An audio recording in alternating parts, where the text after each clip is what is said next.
Always remember, the opinion you follow should be your own. Just consider the things stated here to be a second opinion from a complete stranger online. Happy Friday, Mike. Happy Friday, Phil, and to everybody else out in Listenerville.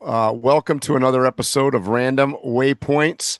I want to say something, Phil. Hopefully this is not catching you off guard, but I want to mention we record for you guys out there that are not aware of this. We record on Thursdays, and today is the anniversary of 9/11. So I want to mention that.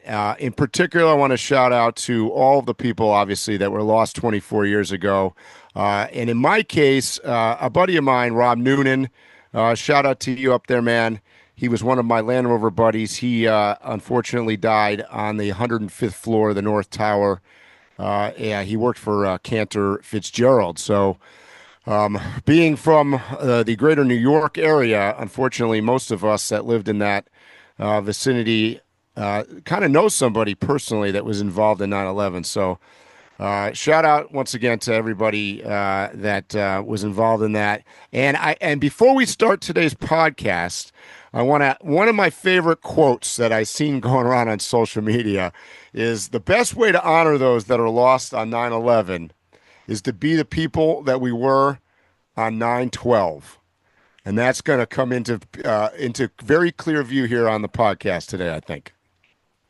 Well, Mike, I'm going to pretty much reiterate your words. No one personal to me did I have a loss of, but I moved to New York a few months afterwards, and it was no way that you could not feel what happened, not just because you pretty much couldn't move around without police. There was barricades everywhere. If you left the city or what they call an island and back, getting across those bridges and through the tunnels, it was like being in a third world. During the time I was in New York, you just could not help but eventually become friends with somebody who had a mother, a brother, a sister, a father who was involved in law enforcement, fire, and so on.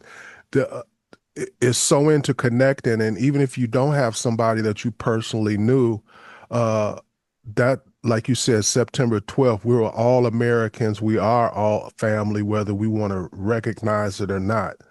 And I'll never forget, and I hope we never forget. And I'm not talking about the violent payback portion of never forget. It polices my actions, the things I say, and the things that I do because I don't want to incite violence, which is something I think we'll talk about later. Absolutely, Phil. Mike, NATO fighter jets scrambled to shoot down Russian drones that crossed into Poland. This is the first time the alliance has had to directly confront a Russian threat inside NATO airspace, with Polish officials calling it a deliberate provocation and fears of the war spilling over. Mike, what's your take? Does this drone shoot down mark a dangerous new phase for NATO, or is it just a warning shot that Russia is testing boundaries? Wow. I mean, I don't think people are taking this serious enough, to be honest with you. I think that this is definitely Russia testing boundaries, very much like I use the example of the Jurassic Park test and the dinosaurs test and the fence theory in past podcasts. I think that Russia is I mean, for those of you that are geographically challenged, if you look at a map, okay, and you look at Poland, particularly where Warsaw is, and I remember traveling through there. I drove through I came from Germany and went up through Poland and looped around in any case. But if you look at the war between Russia and Ukraine and you look at the borders, Poland is not really there at all, okay? Poland is off to your left, okay? And there's another country involved there, which I'm drawing a blank. I mean, it's a Russian puppet government, anyways. I'm drawing a blank of what the name of it is right this second.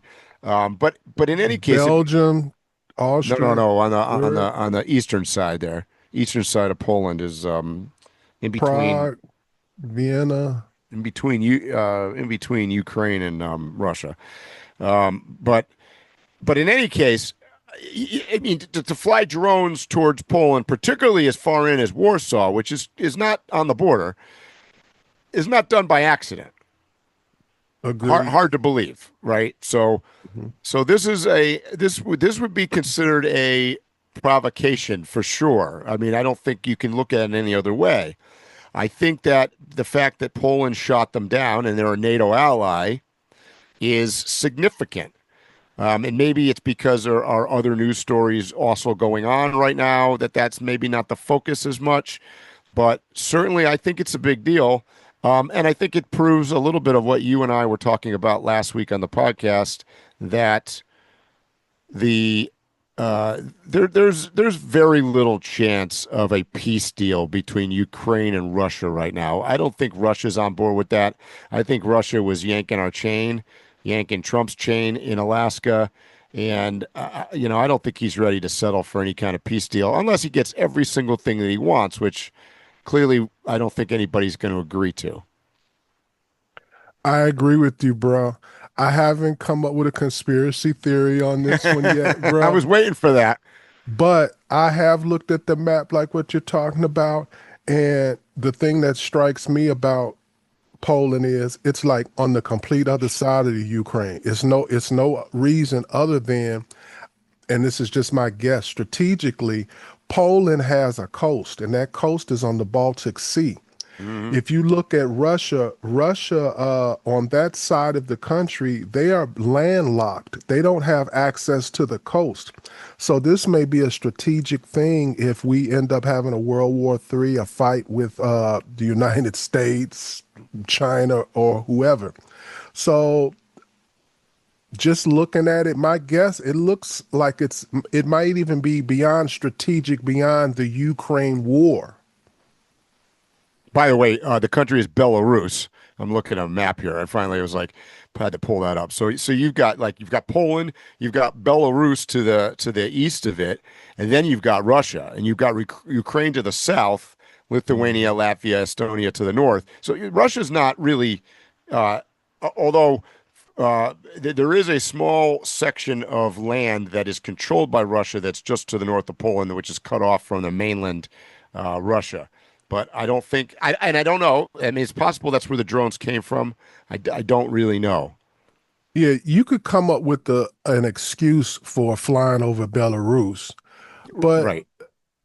Which, by the way, they have the right to, because they've been granted that right, because that's an ally of Russia's, mm-hmm. and it's in their pocket. I also think that this is possibly a strategy that goes deeper than Russia. This may not even be Russia's idea. This is coming right off of what we were just discussing, the summit and the big military parade, China talking about there's a option to NATO and the United States. This may be a directive given by China to Russia. Hey, pursue that coast, pursue the areas around it, and see what the UN does. I think this may be an actual provocation that doesn't come directly from Russia. Yeah. Yep, I can understand that. Mike, I got to talk about this one. Just one funny topic today. At Lone Depot Park, a Phillies fan caused a stir when she marched over to her father and demanded the home run ball he'd just given his son. Under pressure, he handed it over. The video blew up online, not just for the ball itself, but for what it exposed. Double standards in public behavior, gender dynamics, and how men often feel forced to back down. Mike, when you see this situation, what's your reaction? Was this just a heated fan moment, or does it point to something deeper in our culture? Man, I knew we were going to talk about the baseball here today at some point. I just knew that was going to happen. Sigh. Big sigh. It's got to be now because we're going to get deep today. Yeah. Well, can I just say one thing, Phil? Say it. Say it. When a baseball is hit into the stands, this is just Mike's personal opinion, but if there's a child around, give it to the damn kid. I mean, that's just to me, that's like a no-brainer here. I mean, there was arguments about, okay, having been to a lot of baseball games in my life, and if you're not sitting in the greatest seats, which those guys weren't, right, when it's hit, foul ball way out there into the outfield, it bounces up there. It's a scramble, right? It's a free for all. Who gets to the ball first? People go running. Sometimes they go running 15, 20 chairs over from where they're sitting. Whatever. This is all part of the game. It's been going on for years. So, I guess the only thing I'm going to leave it at this: for the woman to walk across 20 chairs to go after the guy had clearly got the ball, handed it to his son, and then go make a conflict out of this, when I think just about anybody could figure out. I mean, we talked about, I don't know, a couple of weeks ago about that, the kiss cam at the Coldplay concert. You can't do anything nowadays without being on camera, right? And everybody knows that baseball games are broadcast and there's cameras everywhere and they follow every ball that gets hit everywhere. So you got to know you're on camera, right? Mm-hmm. So what goes through this woman's mind that makes her want to go after a ball that's been given to this child? Well, that's the point that I was bringing up. Is we live in a society now where an old lady feels very comfortable running up behind a young man at an event, a sporting event, and basically attacking him. Now, here's the weird thing about this, Phil. I don't know if you find this funny, because I know you're into conspiracy theories. How come the internet has not figured out who this woman is yet? There was a couple people that they came out with that they thought it was her, and it's turned out it was false. I find it impossible to believe that nobody's outed her. Not a friend, not a neighbor, not somebody that doesn't like her, not somebody that she works for. Like, how are they keeping this under wraps so much? Because if we know one thing about the internet, we know that the internet is a breeding ground of hate, right? So there's people that are just ravenous out there right now that want to know her name and out her and do as much damage to her as possible. So how does it not come out? I'm gonna make it real easy for you. If you were to guess, what would you think her ideologies are? What persuasion is she, left or right or whatever? Okay, Philly, now you're just screwing with me. And the reason I say that is because obviously you heard right away that all the memes that came out and everybody that just they immediately targeted her as a left-wing sympathizer, let's just call it. And the based media on what? So they based on, from what I could tell, two things. Well, three things. A woman that didn't appear to be with anybody, her haircut, and her glasses. Is that a fair assessment? That's what I'm saying. And the media is full of them. Well, that's a good point. But I mean, they don't want to eat their own. That's basically it, Mike.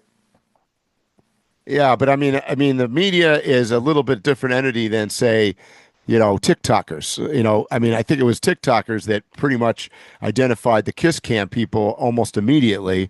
It's not very difficult to cross-reference. We've got facial recognition. We got all sorts of stuff nowadays. Come on. So I'm just a little bit surprised at that. It's just, well, yeah. I'm looking at it from a whole different way, Mike. I'm looking at it as an old man, and how. And I'm talking to younger folks. You can't just look at a little old lady and feel safe. You have to judge your actions these days in a very careful way. If you listen to the audio of what she was saying, if there had not been jumbo cams and everything, She was literally telling the guy she had the experience with that something else happened. Yeah. So if there were no cameras, the story would have been her story and not his. Correct. So, because people were also making fun of him the way He was like scared. pulled Yeah. right, but he looks like he's a upper middle class dude. He's at a baseball, good seats, right?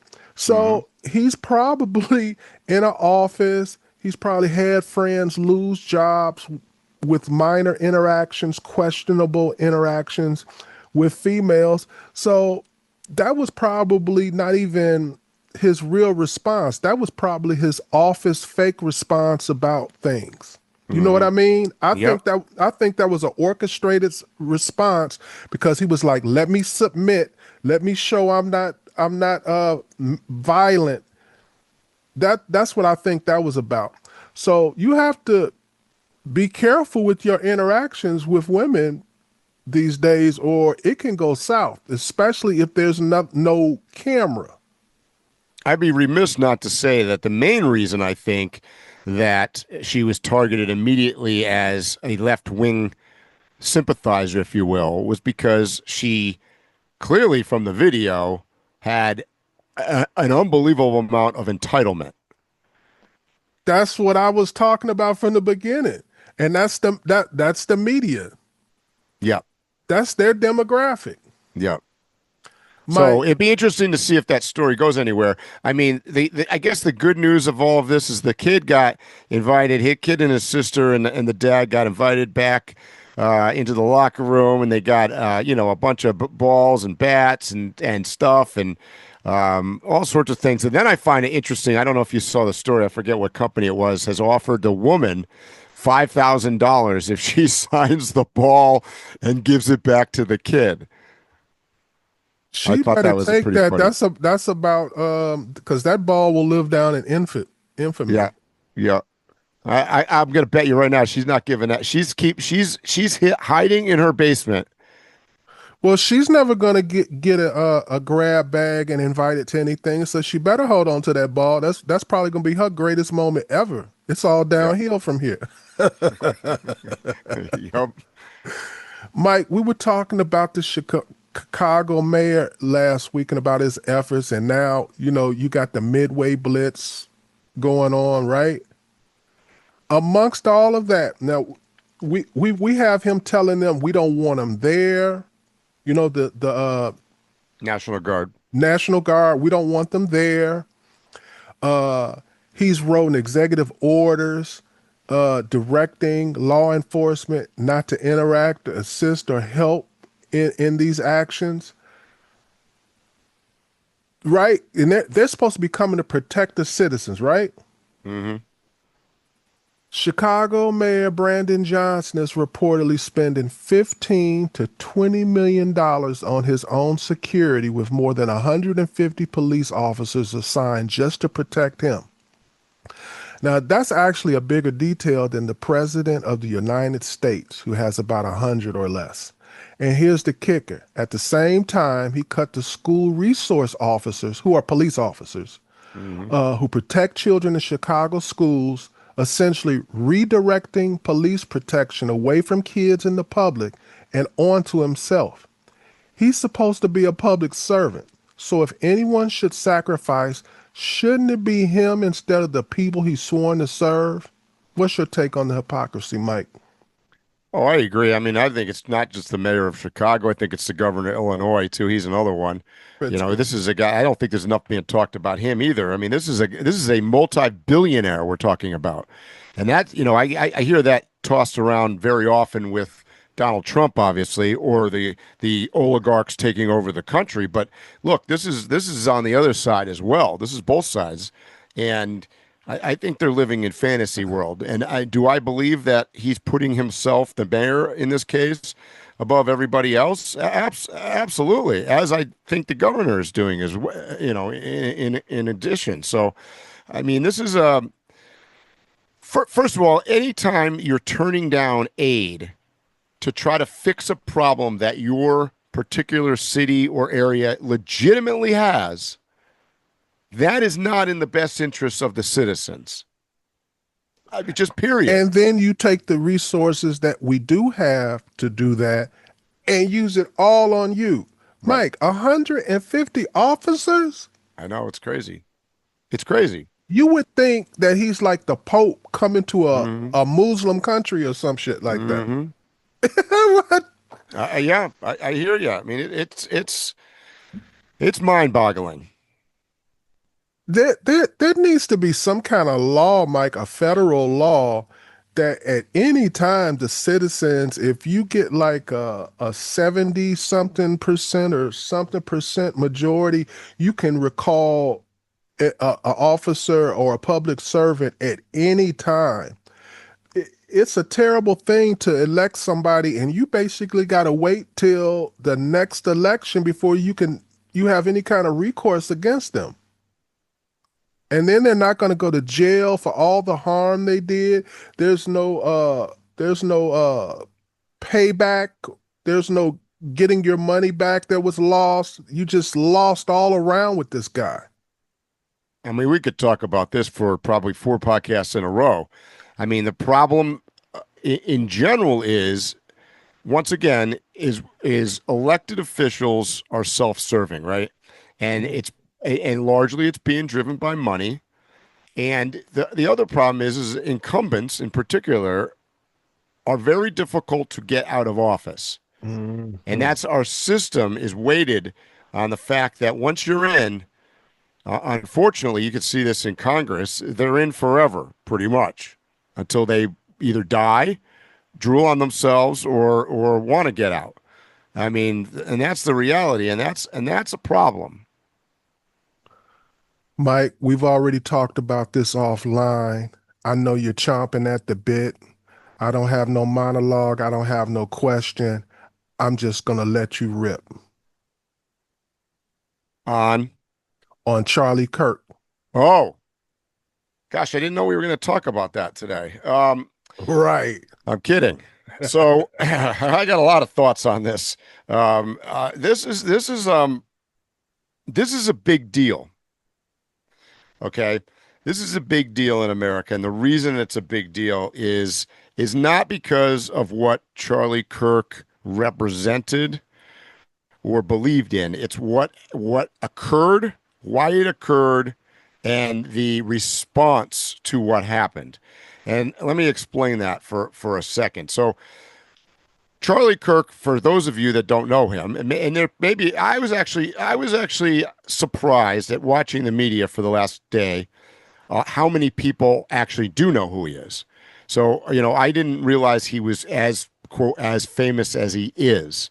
I would see him occasionally. He'd pop up, largely because, Phil, you and I do the podcast. So this kind of stuff pops up in your news feed, right? And I'm scanning through TikTok, and occasionally Charlie Kirk would pop up. And I don't really have that much of opinion on the guy, to be honest with you. I'd listen to a few of his video or a few of the videos that he's involved in, and it was always, this is what I saw. This is just my take on him. He was obviously extremely well spoken. I just watched an interview actually he did with Bill Maher today.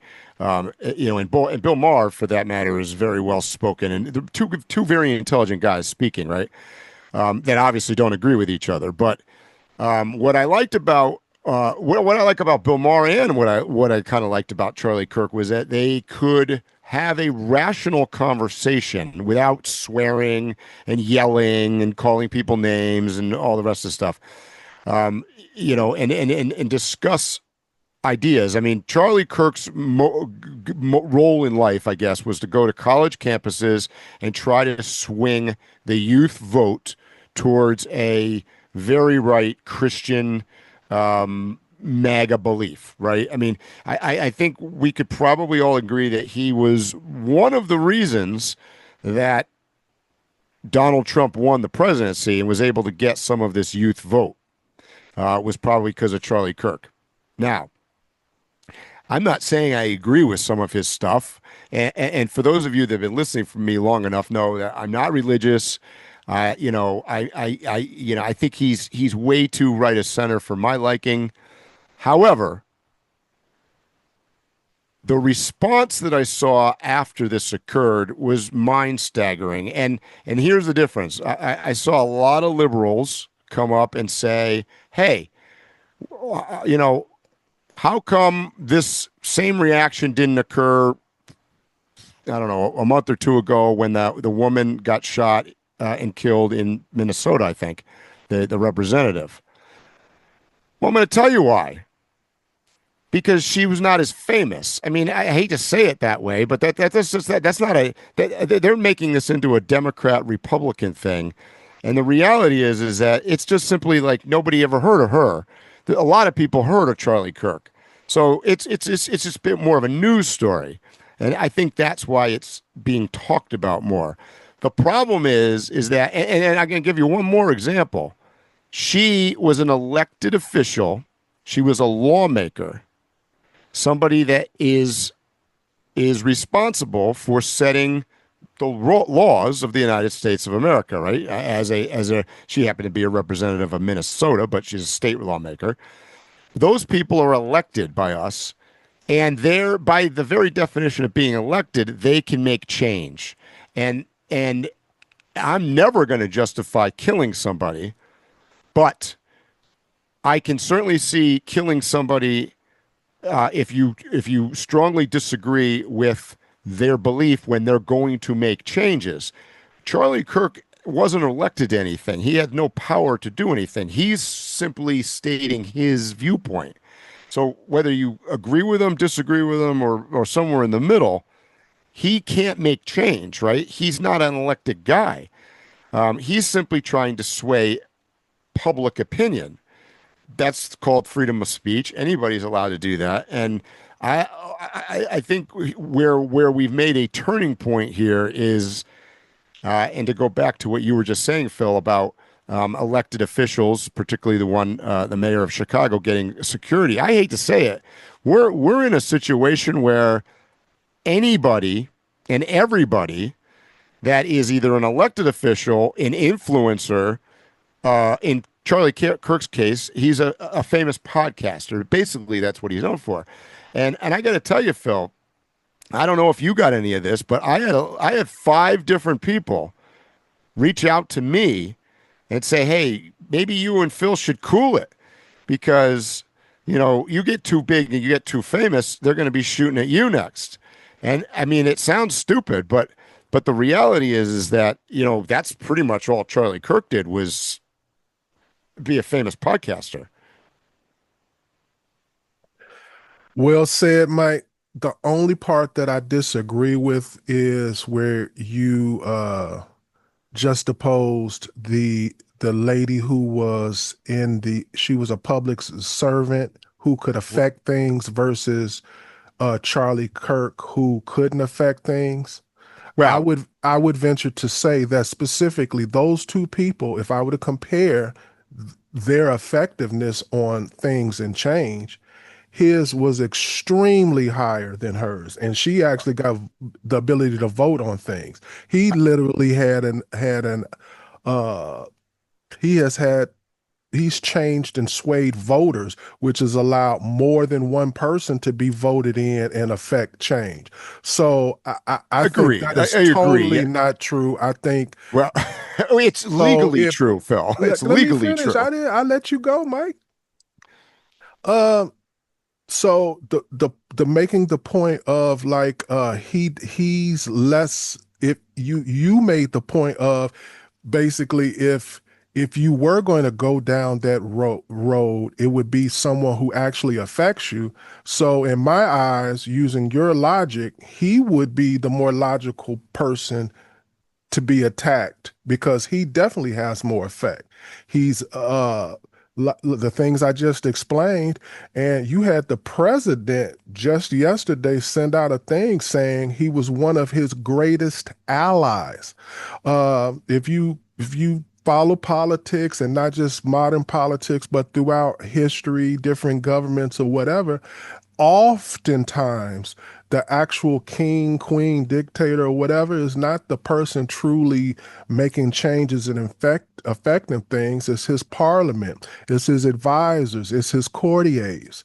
So to to just totally eradicate that part, I don't accept that part.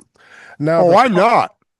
Well, you specifically said, Well, like, yes, but I meant from a legal standpoint. I mean, but using that same example, Phil, you and I can affect change too. Anybody that has a voice that's being listened to. But not the same, Mike. We're talking about a person who has the backing of the party, the backing of people in high office. He's has access to events to speak. He's one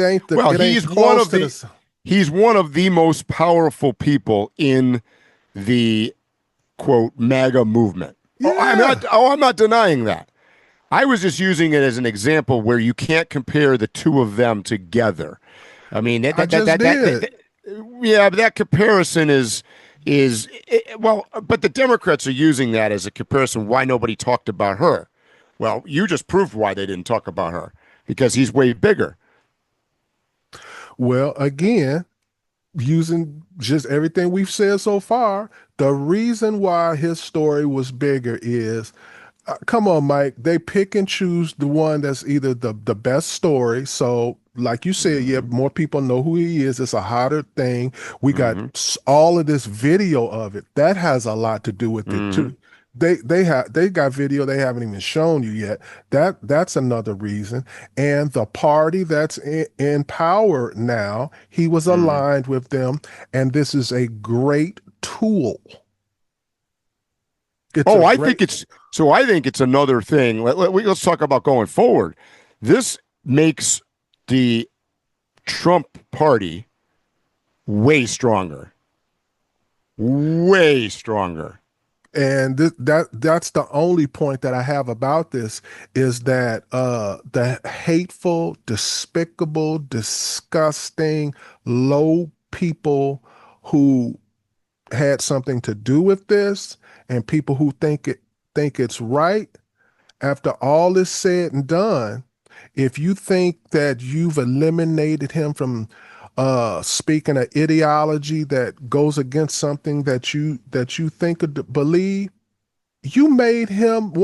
He's going to be historically probably one of the biggest martyrs in the first 25 years of this century.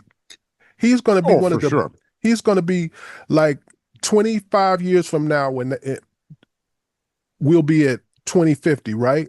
And they're going to be all kind of historical shows and lists made about the top 10 figures and the biggest stories. And he's going to be one of the top 10 stories of this century. Yep. So you didn't even achieve what you call yourself trying to do by eliminating him. You've literally propagated it. You've literally made it like times a million, times a billion. So, because two things happen here. You're a piece of shit, and what you're doing didn't work. Yeah, and like I said, yes, agreed. Because two things are happening here, Phil. One is that he's becoming a martyr, but probably even more significantly is that it bringing out, they're falling for it. The people that are quote anti him, whatever category you choose to call them or put them in, are showing ugliness, and ugliness is always going to lose.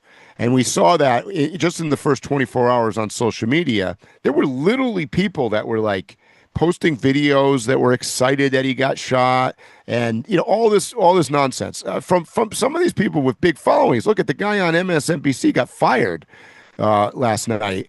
That had, when he got shot, before they knew he even was dead, had posted negative stuff about him. Even MSNBC couldn't take it. So do you remember Tom and Jerry and the Road Runner? Yeah. Yeah. And the Road Runner. Those cartoons had a hard time making it to television back in the day, because there was a majority who felt like there was too much violence in those cartoons, and that kids couldn't handle it and stuff like that. We have slowly chipped away decade by decade on what the bar is for what's violent, what our eyes can handle, what we emote about. And we have reached a point, and we reached that point way back in the 90s, where now death is talked about like it's not even death. The awe of it, the respect of it, everything about death has been totally desensitized. And I find it very disgusting.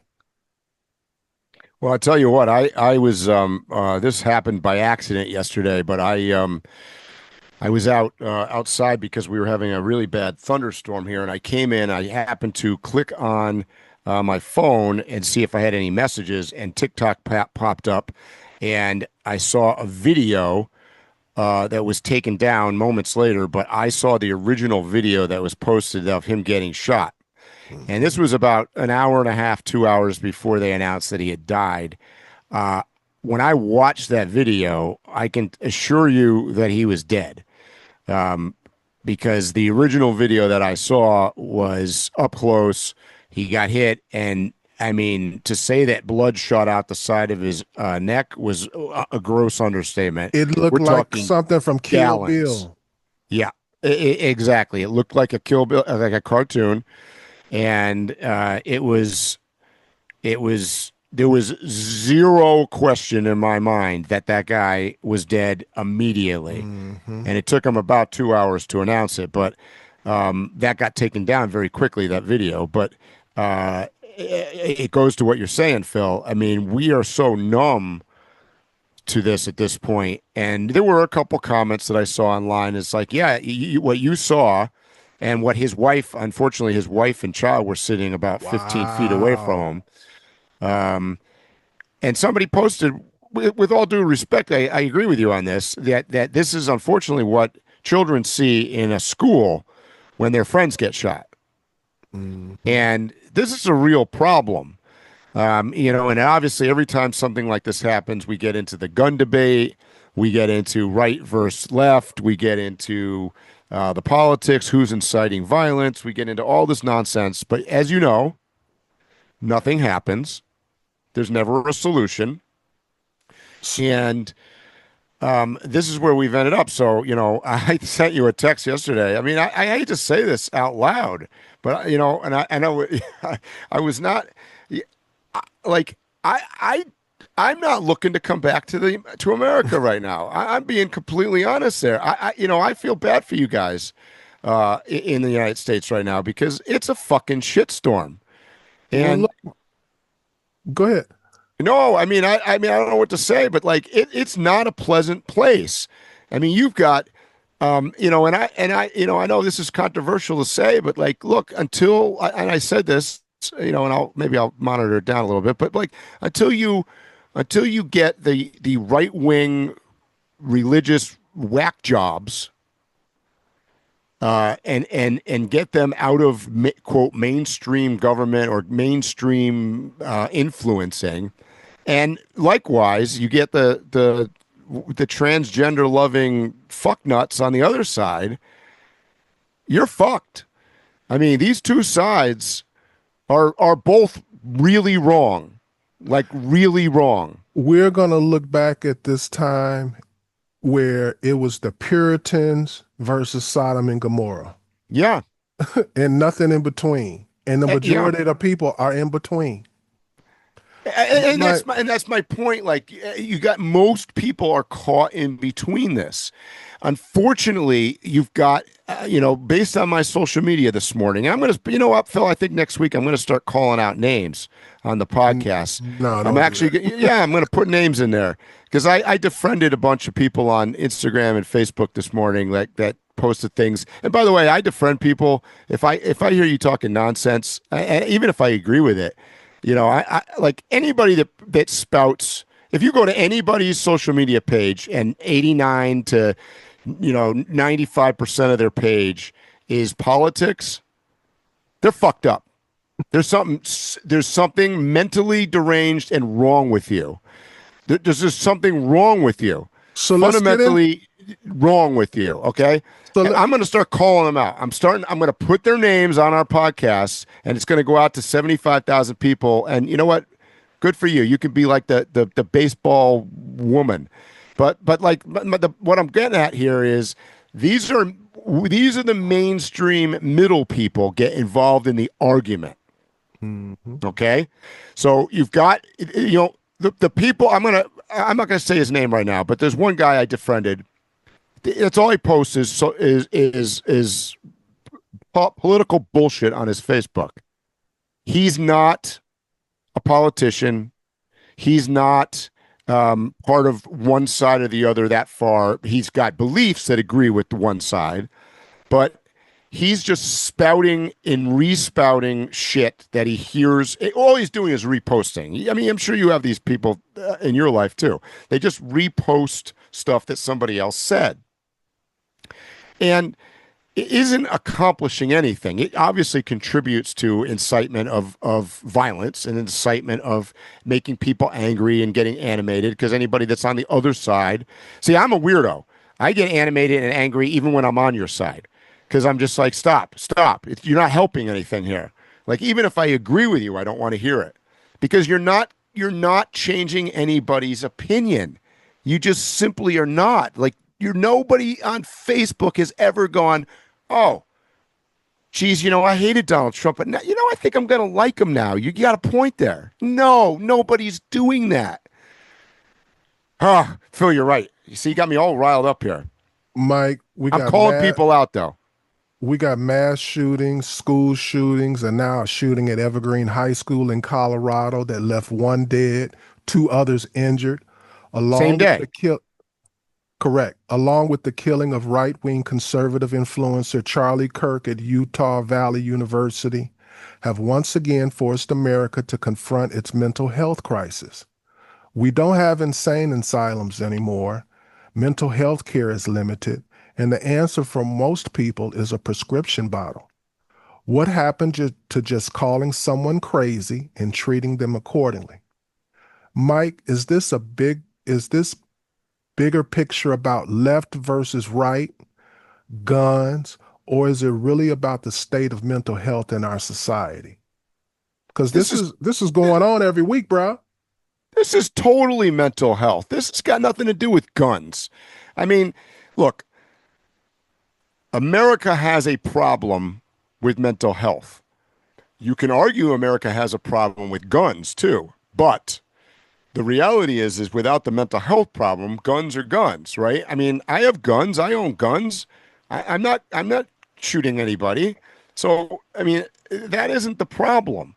The problem is that, and by the way, if you look at most of these crimes that are being committed, the guns are being acquired legally.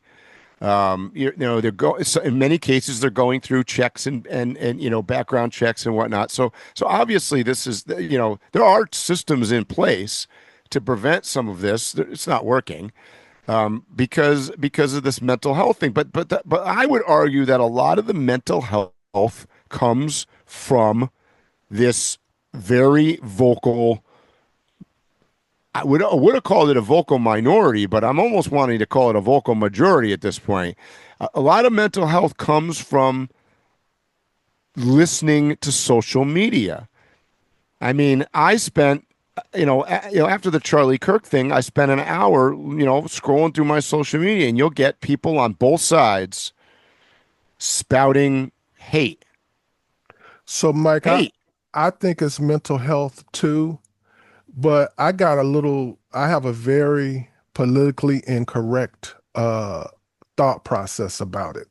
Okay.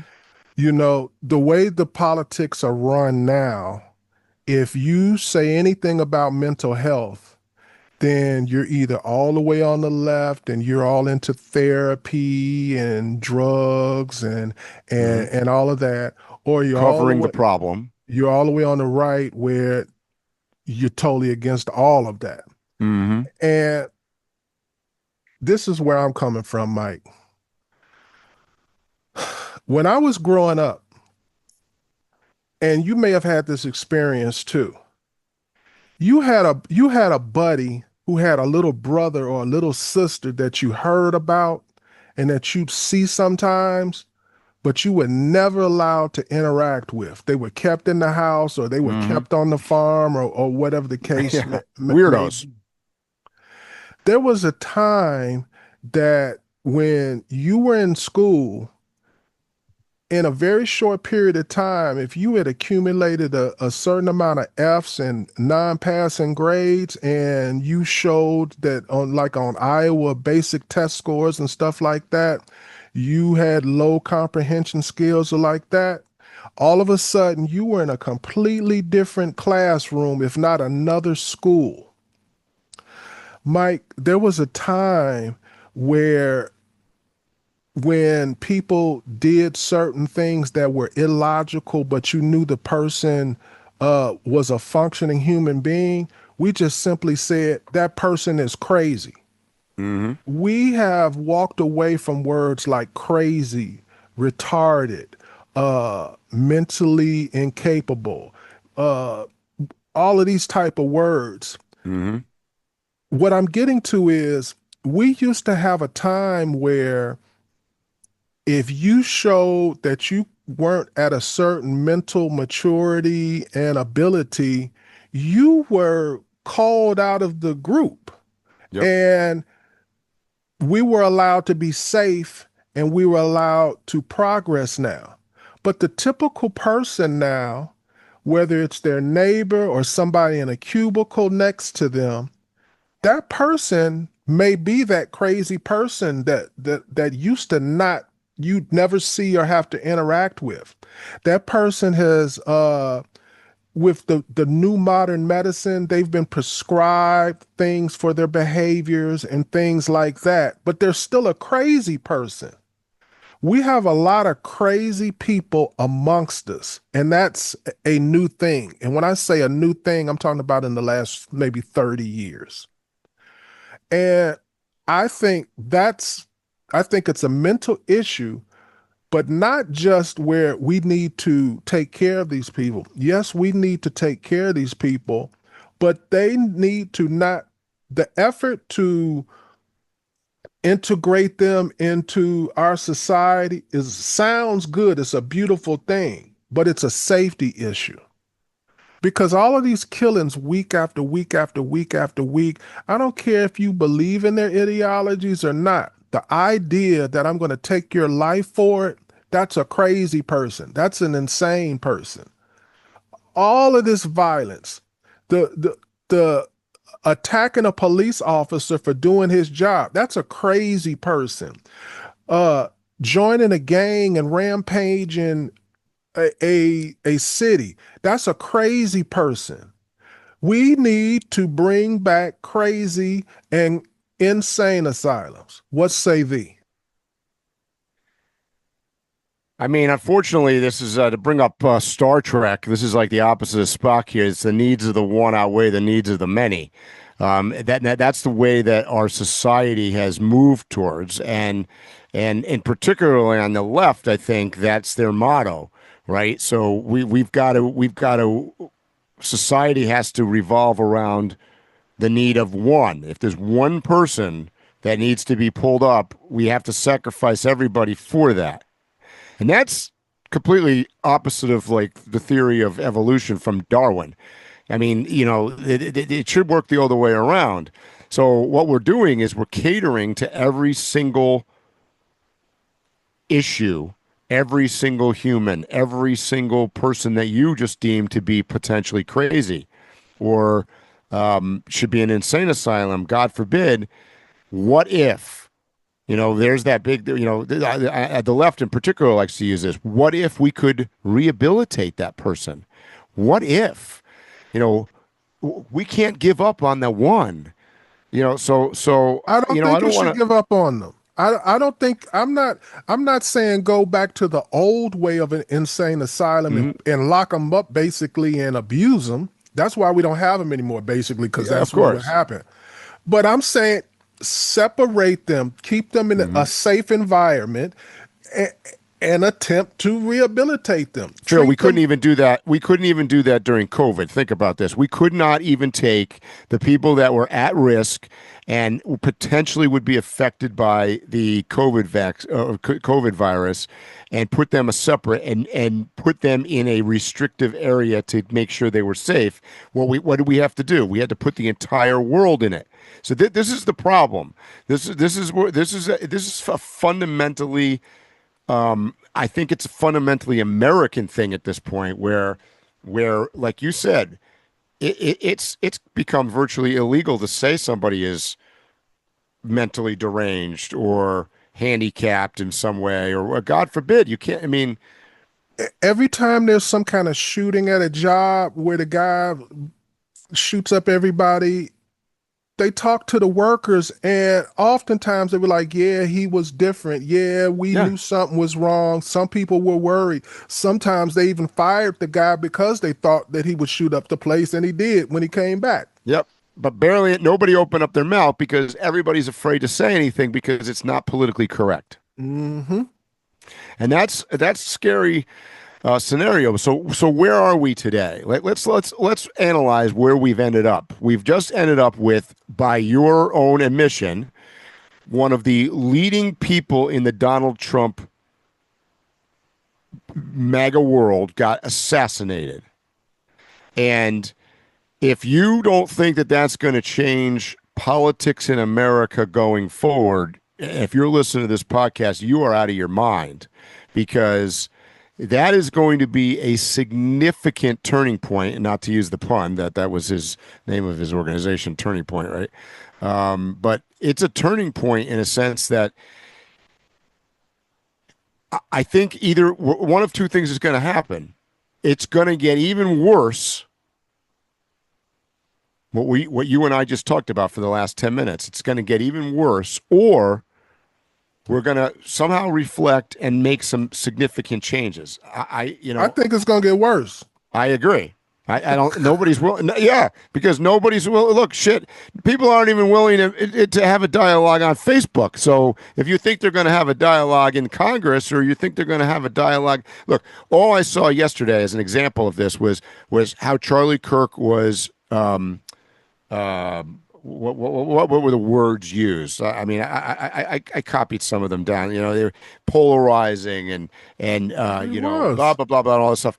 Well, I tend to disagree a little bit. I mean, polarizing is a strong is he didn't do it in a flagrant in your face way. He was if you listen to him, he's super your calm. Style has nothing to do with being polarizing.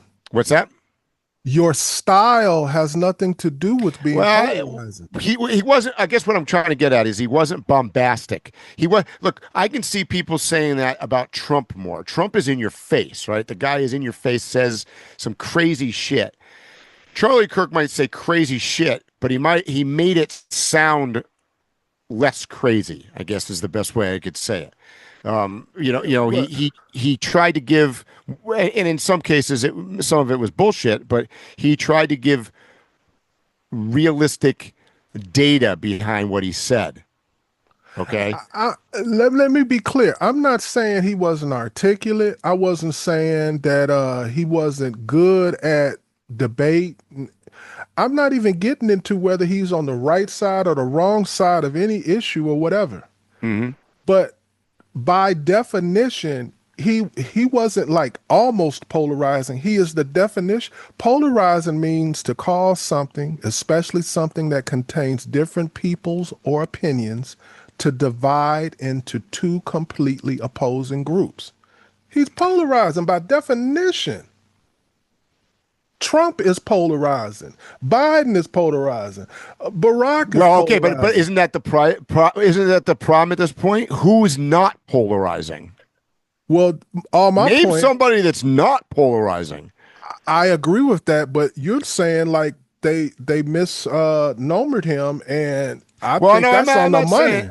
I get why people on, say, the politically left or progressive movement would not like Charlie Kirk. Okay, I'm not stupid. I understand why they wouldn't like him. What So he it's backs, what he supports. polarizing. Okay, I'll go with you on that. But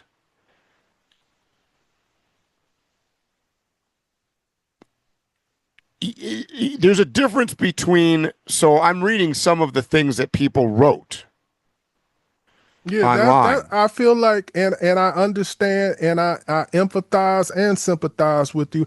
I understand you're looking at the hate given to Yes. him, and you are, because of that hate, you're like looking at actual truths and Well, just, Well, no, there's a difference because it can be between. both.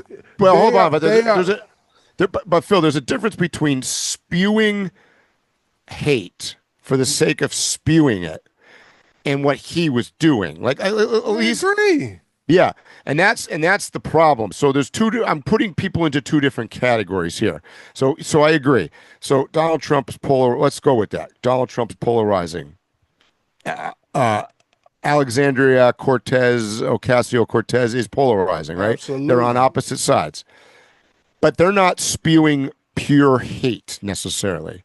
Whereas somebody that's their visceral response to Donald Trump is, he's a fucking orange man. He's a rapist. He's a child raper. That's spewing hate. Okay. That's not the same thing.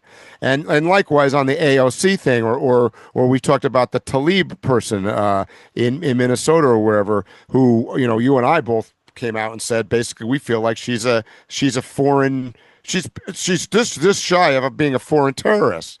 I mean, she came from, whatever, Afghanistan and or Ethiopia, wherever the hell she came from. She's barely American. So, but even she's not spewing hate. The people that are having a response to her are like, I want to kill her because she's a Muslim. Okay, that's spewing hate. There's a difference.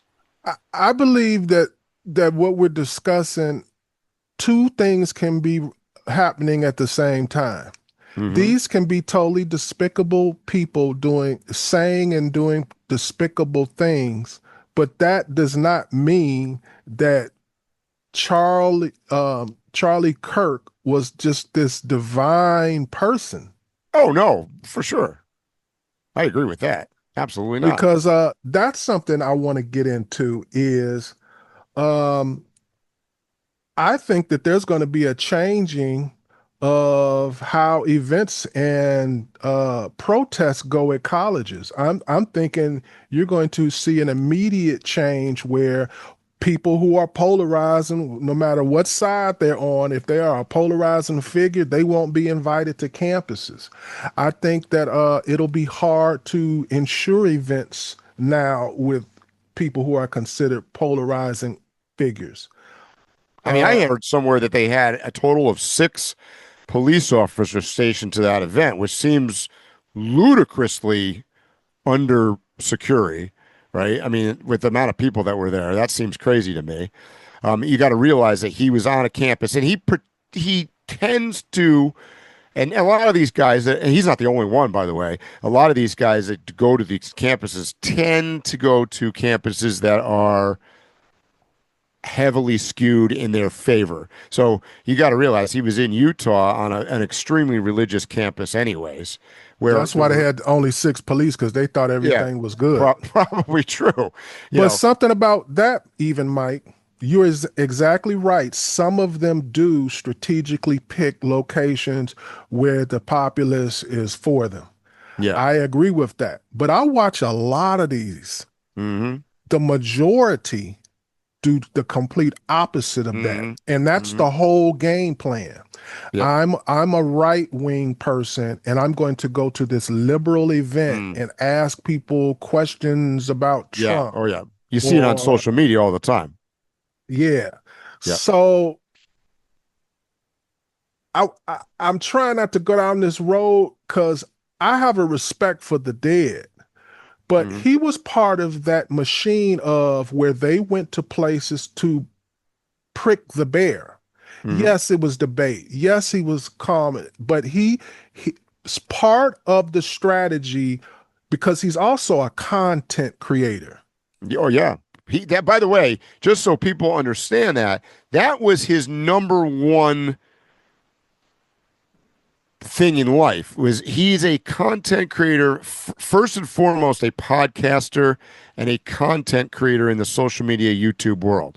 So you have to see that as the backing here. So that's where his and by the way, his wife has a podcast as well. So that family is very much, and she went to, I can go on and on. She went to Liberty University and all this stuff. I mean, these are Liberty University is so far right that it's barely on planet Earth. You know what I'm saying? Oh, I understand, bro. Charlie Kirk is from Chicago. I know, like I said, I'm not here to disparage the man. The man should not have lost his life. Right. And there are very few things where, in my mind, I'm okay with the outcome of the person being dead. It's in certain self-defense, not all, certain self-defense. And that's about it. Yeah, I mean, obviously, taking a shot from 200 yards away is it's a kill shot. I mean, that's no bueno, no matter what. I get it. Oh, and I agree with you, Phil. By the way, his purpose was to stir the pot. Okay, absolutely, which is very much like any successful YouTuber, quite frankly, or podcaster for that matter. He's not much different than, say, a Joe Rogan.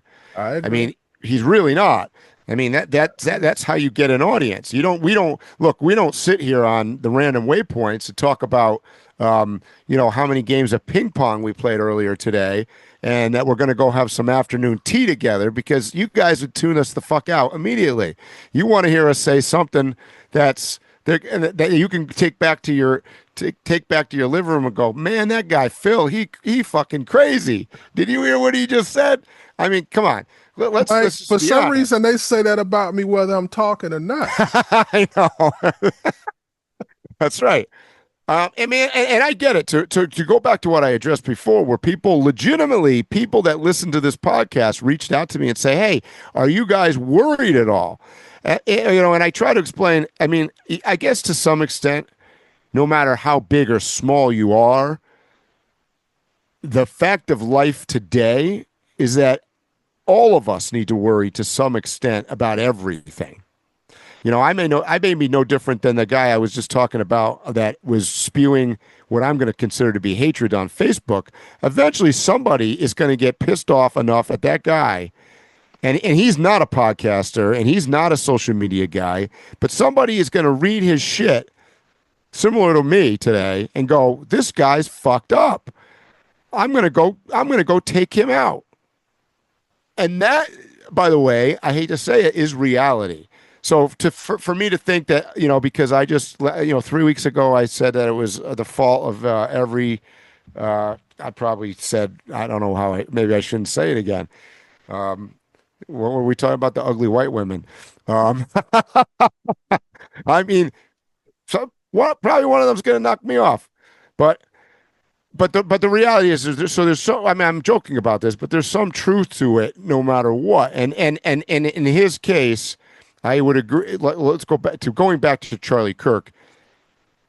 If you gave me a list 2 weeks ago of, if you asked me who are the 5 people in the United States I think have the most chance of being assassinated, I probably would have put him on the list. I agree with that. I agree with that. I would have had him like somewhere in the middle. Yeah, probably not number one. At the top, but he definitely wouldn't have been at the bottom. Right. So what all that speaks to really is what we've talked about as a theme on this podcast a lot: the power of words and social media in particular, particularly if you're a creator, is strong. And you said it best in your argument against me, Phil. The reason that it matters so much about the Charlie Kirk thing is because he was so powerful and way more famous and way more divisive than that woman in Minnesota that I don't even know what her name is. And there's a reason for that. So So the moral of the story is the bigger you get, the more danger you're in. I mean, look, number one on my list would be Donald Trump, right? There's nobody in the world that I could think of that you'd want to get assassinated more than Donald Trump. I mean, I'm sure there's a zillion people out there that want to do that, right? And that's probably heightened times a billion since yesterday. I agree. Because now he just became even stronger. Security. Yeah. So, Mike, check this out. I believe that mainstream media is going to change, and yesterday forced it to change. Charlie Kirk's assassination showed us two worlds colliding: the cautious coverage of traditional media that chose not to air the shooting itself, and the unfiltered reality of social media, where millions instantly watched graphic videos from every angle. Mike, has the gatekeeping power of news outlets been completely broken by platforms like X, TikTok, and YouTube? Yep, I got almost all of my information yesterday from Chris Cuomo. What's the girl, the blonde chick that used to be on Fox News? I watched her. I know. Yeah, all those. Yeah, I can't remember her name, but basically, I got my news from TikTok, X, online podcasts, Joe Rogan, all these people that absolutely. And yeah, we saw every angle, every bullet shot, every stuff. I mean, before they said anything, I had already seen the guy standing on the roof. I saw a video of a guy on the roof. The mainstream media, CNN, Fox News, way behind the story. And for people who don't know how media works, especially mainstream media, I'm talking about across the board, whatever you see on celestial TV. It's not like in the olden days where people had those clicker boxes and say, I watched this and I watched that. They know in detail your actions on social media. So what they're seeing is that people tuned in to CNN, ABC, CBS, and 10 seconds later are clicking away, going to somewhere else because they're not getting what they want, and they got it from somewhere else. By the way, that's what. So using me as an example, when I came in from outside yesterday, I looked at my phone, and the very first thing I saw was a graphic video of Charlie Kirk getting shot with blood shooting out the side of his neck. And I immediately, because this is me, I immediately was like, oh shit, that must be AI. So what did I do? I clicked on CNN because I wanted to confirm this, because I was like, come on, that must be fake. And CNN hadn't run shit yet. It wasn't even on their front page. And I clicked around a little bit. I went on to X, and then it said, yep, Charlie Kirk's been shot, condition unknown. So I was like, oh, shit, he got shot. And then I was debating whether or not, is that video I saw, was that him getting shot? Because if it is, he's dead. And if it's not, if it was AI, then, maybe it was AI. But I'm like, could anybody come up with AI that fast? And I'm like, so anyways, it turns out it was a real video. But that goes to show you the mainstream media's days, in my opinion, completely over, because I wanted to tune in to listen to Chris Cuomo or all those guys, because look, they can talk like we can talk. They speak uncensored. They don't have to wait for, some 8 guys in their news studio to give the okay thumbs up that you can now say this and get it confirmed by 17 different camera angles and all the rest of the stuff. They can just do it. And that's what you saw. Even the people that you're mentioning, though, they are kind of what I call retreads of media. What I'm referring to is, like, for instance, with me yesterday, I ended up listening to a guy who did like a 4-hour live during the event. He was originally just covering the event, and it turned into all of that. And it flipped into like bigger news because of obviously what happened. And then he just went on and was like, hey, I have a buddy that used to work in the FBI. He got him on there. Then he was like, hey, I got another buddy. And this is just a regular dude. Yep. And he was literally talking about whether this was an assassination, was it a pro shot? And he had everything broken down that it took them 24 hours to do. And this was Yep. just a Joe Smo. Yep. And that was similar to what I saw, because the initial video that I saw was taken by an Arizona, like a small town newspaper that was actually there in the front row filming it, exactly what you just described, the whole thing, just being there to film the whole thing, and happened to stumble upon this. Yeah, because a piece of footage that they've shown a million times, but I haven't heard nobody comment on it. But I heard it commented by a YouTuber like 5 minutes after it happened. People were running out and they were trying to go out this exit, and then there was police saying no, no, Yep. no, no, no, because they were trying to shuffle Charlie Kirk Yep. out. Yep. Kirk already had the sheet on top of him. Yeah, he was covered. He was dead. But and he said the guy on YouTube did just what you said. Oh, he's definitely dead. They've got him, covered up over his head. But it was hours later. Hours before they confirmed him being dead. Yeah, for sure. Yeah, that I think, and that's just the reality of where we are today in society. That we talk about it all the time. The future is amateurs, for lack of better terms. I mean, it's people that are on scene wherever the scene might happen to be. And like you said, a lot of these people, you've got two layers of retreads, right? You've got the former celebrities that used to be with the networks that now are on their own podcasts, their own little shows on X. They're kind of retreading without censorship. And then you've got the big networks that are just dinosaurs that are, with the whole kit and caboodle. But they're, I saw yesterday, I don't know if this is being talked about today, but I saw way back right when it happened, somebody had suggested that the bullet actually bounced off of, he was wearing a bulletproof vest and deflected off his chest and then into his neck. Don't know. I don't know. I have not heard. I don't even know if that's in mainstream media right now. I don't know if that's the case or not. But I don't think that happened. But if that turned out to be what happened, that sounds reasonable. Yeah, but it'd be interesting to note if indeed he was wearing a bulletproof vest, though.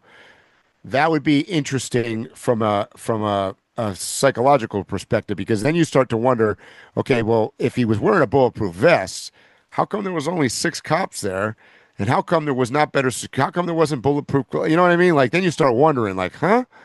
It also makes me question how high this goes up, because then that means this guy was an exceptional shooter. He knew the guy had on a vest, and he knew to hit him right in that artery. And from everything that I'm seeing, he didn't wait to see, did he get the shot off? This guy knew he got the shot off. He was like a pro, man. It was like watching a movie. And it was one shot. That's what I'm saying. It was like a movie. Bang, pack up, hit the road. They still haven't found him to this point.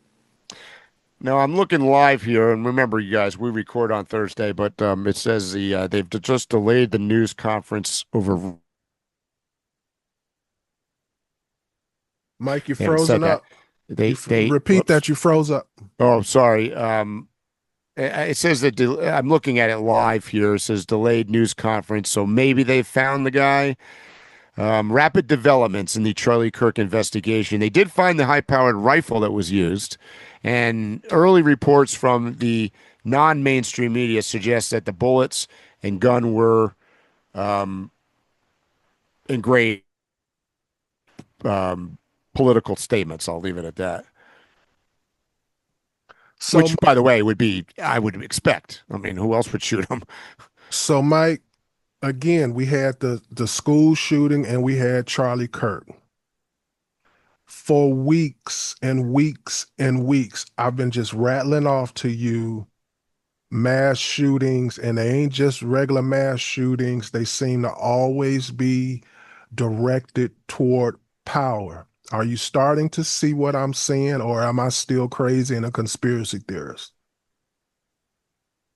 Oh, I see what you're saying. I mean, this is, but the problem is it a conspiracy or is it simply the state of America? I mean, I could tell you that it's the Oh, State of I'm the only Union calling it address. a conspiracy theorist because, not to pat myself on the back, I be ahead of the curve on a lot of stuff, Mike. And until people catch up to the curve, I'm considered a conspiracy theorist. That's true. I think you're onto something. That's what I would say. And I told you that, you remember, I keep saying, I was like, there's going to be a tipping point. I believe this is that tipping point. I thought we were maybe we were going to make it to the end of the summer. Well, this is the end of the summer. Yeah. It's the end of the summer. Well, think about this. Who think about this for 1 second, and then we can move on, I guess, and maybe we're probably at the end anyways. Charlie Kirk was largely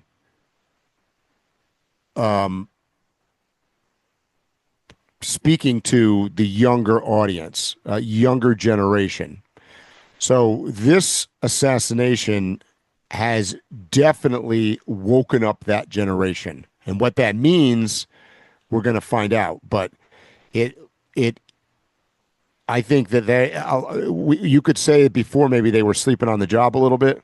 You know, they have that younger generation, it struggles with voter turnout and with, being involved just in general in society and voting and politics and whatnot. And obviously he was trying to change that. I think this probably is going to fire up likely both sides So in that generation. I'm going to say a bold statement, Mike. And some people aren't going to like the comparison that I'm about to make. Okay.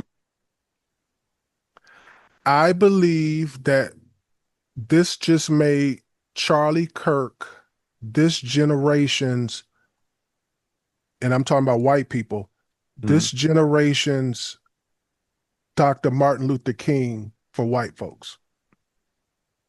Could very well be. Yep. I can see the correlation there for sure. He has enough sound bites and speeches that they don't have to edit or whatever, that they can put out and they can totally, he's going to come out looking way better than he did when he was living. Oh yeah. Yeah. His name is basically eternal now.